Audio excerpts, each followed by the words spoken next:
Army chief भी दौरे पर है और आर्मी चीफ ने मुख्तलिफ इलाकों का मुआयना किया है और उन इलाकों का मुआयना किया है जो लाइन ऑफ एक्चुअल कंट्रोल के बिल्कुल पास पास के इलाके हैं और वहां पर जारी ऑपरेशन प्रिपेयरनेस को दोबारा से देखा है। ये बात बड़ी इंपॉर्टेंट है कि नेपाल और चीन के साथ लगने वाले इलाकों का मुआयना आर्मी चीफ की तरफ से किया गया है। और आपको ये भी याद दिलाते चलें कि ये दौरे उस वक्त हो रहे हैं जब ऑपरेशन सिंदूर के बाद बहुत सारे इलाकों के अंदर नई टेक्नोलॉजी या जदीद किस्म के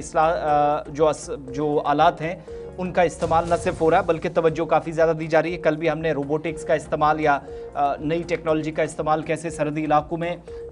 फ़ौज कर रही है या करने जा रही है उनकी सलाहियतों पर भी जोर दिया जा रहा है। और राजौरी पुंछ के अंदर जहां पर थोड़ी देर पहले की तस्वीरें बताई, दर्जनों गांव का इस वक्त मुहासरा करके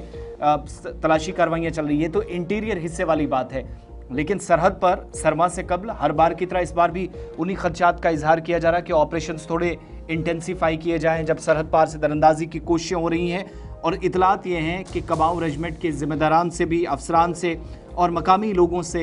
जो मकामी नुमाइंदे हैं उन सरहदी बेल्ट के अंदर जिनका कलीदी किरदार सिक्योरिटी के पर्सपेक्टिव से रहता है, फ़ौज और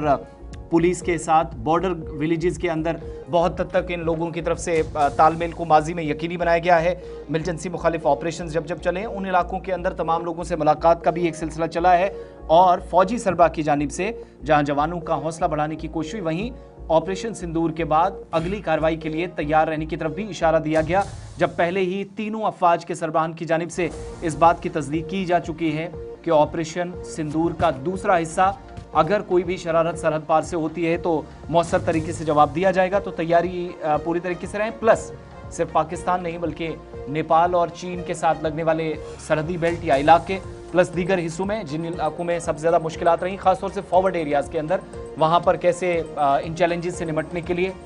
एक तो फौजी सतह पर काम किया जाए, प्लस